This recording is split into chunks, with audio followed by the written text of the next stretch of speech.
Assalamualaikum warahmatullahi wabarakatuh. Kembali lagi di channel Kisah Para Sahabat. Kali ini kita akan membahas mengenai salah satu sahabat Nabi yang bernama Sa'id bin Tsabit, penulis wahyu dan pengumpul Al-Quran. Namun sebelum kita mulai, jangan lupa untuk like, komen, dan subscribe. Langsung saja kita mulai. Beliau adalah Sa'id bin Tsabit bin Zaid bin Ludzan bin Amr al-Ansori al-Haraji, sahabat dari intisari, bibit yang unggul, tambang yang mulia lagi bermutu, akar yang kokoh, cabang yang menjulang, dan keturunan yang mulia. Kedua sisi keluarganya sama-sama mulia dan luhur, menyatukan kemuliaan asal-usul melalui kemuliaan bapak dan ibu, pemilik nasab yang besar, kemuliaan yang agung. Sifat-sifatnya menunjukkan kemuliaan. Nasab leluhurnya mengisyaratkan yang ketinggian. Sahabat ini berasal dari Bani An-Najjar dari Khazraj, sebuah marga dan keluarga besar yang membanggakan. Sebuah kaum yang kuat dan kokoh. Tentang nasab Zaid bin Tsabit, Nabi SAW bersabda, sebaik-baik marga Ansor adalah Bani An-Najjar, kemudian Bani Abdul Asyal, kemudian Bani Al-Harits bin Al-Khazraj, kemudian Bani Sa'idah, dan pada semua marga Ansor terdapat kebaikan.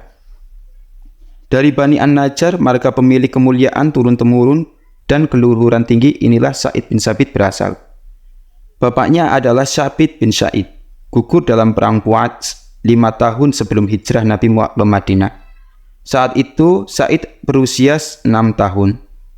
Tentang hal ini Sa'id pun berkata, perang Bu'ats terjadi saat aku berumur 6 tahun, 5 tahun sebelum Nabi hijrah dan Rasulullah SAW datang di Madinah. Umurku baru 11 tahun. Sa'id bin Tsabit yang yatim, hidupnya dalam asuhan didikan Umarah bin Hams, suami dari ibunya atau ayah tirinya. Umarah mendidiknya dengan baik dan memperhatikannya. Umarah ini memiliki kedudukan yang tinggi dan martabat yang mulia yang membuatnya dipercaya Nabi membawa panji Bani Malik bin An-Najjar pada peristiwa Fathul Mekah. Kemudian Rasulullah mengambilnya dan menyerahkannya kepada Sa'id bin Tsabit. Maka Umarah bertanya, "Wahai Rasulullah, apakah aku melakukan kesalahan?" Nabi pun menjawab, "Tidak, akan tetapi ahli Al-Quran patut dikedepankan." Umarah ini gugur syahid pada perang Yamamah tahun 11 atau 12 Hijriah. Dan istrinya juga ikut gugur. An-Nawar telah melahirkan putranya bernama Malik, dan dia tidak memiliki anak. Manakala Sa'id bin Tsabit masuk ke dalam agama Allah dan berpegang teguh kepadanya, tidak perlu waktu lama bagi hatinya untuk menyerap keindahan agama ini, dan jiwanya untuk menangkap cahayanya. Allah melampahkan dadanya kepada agama ini, maka dia bertekad memberikan segala apa yang dimilikinya demi mendukung agama yang lurus ini. Maka jiwanya yang beriman mendambakan jihad di jalan Allah dan bertekad ikut serta dalam semua peperangan bersama Rasulullah SAW. Dia tidak ingin tertinggal pada satu perang pun, karena bila demikian maka dia akan kehilangan pahala yang besar. Ginilah tekad Sa'id ketika mukmin yang mencintai Allah dan Rasulnya. Manakala Sa'id mendengar kaum muslimin bergerak menghadang kafilah dagang Quraisy yang diketuai oleh Abu Sufyan, yang akhirnya adalah perang Badar, maka Sa'id segera bergegas menyiapkan dirinya untuk berangkat bersama mereka. Padahal saat itu dia masih kecil dan usianya tidak lebih dari 12 tahun. Dia ingin membuktikan keberaniannya, ingin membuktikan bahwa umur yang muda tidak menghalangi keinginannya. Akan tetapi Nabi kasihan kepadanya dan memintanya tidak berangkat karena dia masih anak-anak.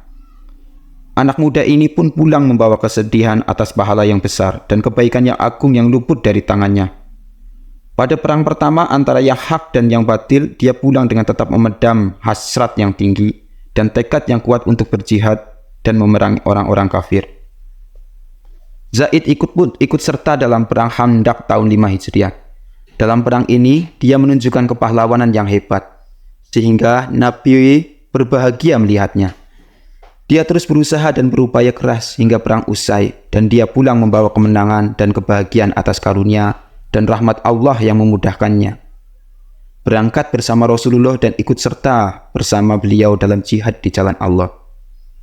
Di antara perang yang diikuti Zaid sesudah Rasulullah wafat adalah perang Yarmuk di zaman Abu Bakar As-Siddiq. Zaid adalah orang yang membagikan harta rampasan perang di antara kaum muslimin di hari kemenangan besar tersebut, dan jumlah harta rampasannya sangat besar sekali. Ibnu Abdul Bar menyebutkan dalam Al-Isti'ab bahwa Zaid ikut dalam perang Yamamah yang terjadi pada zaman Abu Bakar As-Siddiq, saat orang-orang Arab murtad dari Islam, dan saat perang ini Zaid terkena anak panah namun tidak membahayakannya. Pada masa pemerintahan Khalifah Abu Bakar radhiyallahu anhu, Zaid ditugaskan sebagai pengumpul Al-Quran. Sebaiknya kita mendengar Zaid menyampaikan kisahnya. Abu Bakar mengundangku setelah perang Yamamah. Dalam perang melawan Musailamah Al-Kadzdzab ini, banyak qurra atau penghafal Al-Quran yang gugur. Aku datang dan ternyata di sisinya Umar datang kepadaku. Dia berkata, sesungguhnya perang Yamamah telah menelan korban para penghafal Al-Quran dari kaum muslimin dalam jumlah yang besar. Dan sesungguhnya aku khawatir akan hal yang sama terjadi pada peperangan-peperangan yang akan datang. Akibatnya tidak sedikit dari Al-Quran yang akan hilang. Karena itu, aku mengusulkan agar engkau memerintahkan pengumpulan Al-Quran. Maka aku menjawab, bagaimana aku melakukan sesuatu yang Rasulullah tidak melakukannya? Umar pun berkata, ini demi Allah adalah untuk kebaikan. Umar terus mendorongku hingga Allah melapangkan dadaku, maka aku menyetujui usulan Umar. Abu Bakar pun berkata, sesungguhnya kamu adalah pemuda yang berakal, kami mempercayaimu. Dulu kamu adalah penulis wahyu Rasulullah SAW. Karena itu, telusurilah Al-Quran dan satukanlah ia. Zaid pun berkata kembali, demi Allah, seandainya mereka membebaniku untuk memindahkan sebuah gunung dari gunung-gunung yang ada, niscaya itu lebih ringan dibandingkan mengumpulkan Al-Quran yang Abu Bakar perintahkan kepadaku. Aku berkata, bagaimana kalian melakukan sesuatu yang tidak Rasulullah lakukan? Lalu dia menjawab, ini demi Allah untuk kebaikan. Abu Bakar terus membujukku hingga Allah melapangkan dadaku dan menerima usulan Abu Bakar dan Umar. Maka aku menelusuri Al-Quran dan mengumpulkannya dari kulit, tulang, dan pelepah kurma, serta dari hafalan orang-orang. Manakala Utsman bin Affan hendak menulis Mushaf Al-Imam, dia berkata, siapa yang paling ahli menulis? Mereka menjawab, penulis Rasulullah SAW adalah Sa'id bin Sabit. Utsman bertanya, lalu siapa yang paling fasih dalam membaca Al-Quran? Dia adalah Sa'id bin Al-Ash. Sa'id bin Al-Ash adalah orang yang dialeknya paling mirip dengan Rasulullah. Amirul Mukminin Utsman bin Affan berkata, kalau begitu, Sa'id bekerja dan Sa'id yang menulis. Maka Sa'id menulis mushaf yang Utsman sebarkan ke masyarakat. Abdurrahman Al-Sulumi berkata, Sa'id bin Sabit membacakan Al-Quran kepada Rasulullah di tahun wafatnya beliau sebanyak 2 kali. Dan qiraah ini dinamakan qiraah Sa'id bin Sabit, karena dia menulisnya untuk Rasulullah dan membacakannya kepada beliau, serta menyodorkannya untuk kali terakhir kepada beliau. Sa'id mengajarkan qiraahnya ini kepada masyarakat hingga meninggal dunia. Karena itu, Abu Bakar dan Umar mengandalkan dalam pengumpulan Al-Quran, sedangkan Utsman menyerahkan penulisan mushaf kepadanya. Wafatnya Sa'id bin Sabit. Sa'id radhiyallahu anhu melewati masa mudanya, menghabiskan dalam ketaatan tanpa perhitungan. Saat ini dia yang menjadi orang yang matang kesantunan, dan kesopanannya berkat tempaan hidup. Umurnya memasuki masa senja dengan segudang pengalaman dan kebijaksanaan. Sa'id telah tiba di penghujung kehidupan dan melambaikan tangan perpisahan, melongo ke alam kekekalan dan mengakhirnya hari-harinya yang syarat dengan ibadah. Ilmu dan pelajaran pun selesai. Kabar duka terdengar berat di telinga rekan-rekannya, menggores kesedihan dalam hati mereka, sebuah kabar yang menyesakkan dada dan membuat mata menangis. Abu Az-Zinad berkata, manakala Zaid bin Sabit wafat, Marwan mensholatkannya. Kaum wanita dari Awali datang ke Madinah Kaum wanita dari Ansor juga datang. Harijah radhiyallahu mengingatkan mereka agar takut kepada Allah.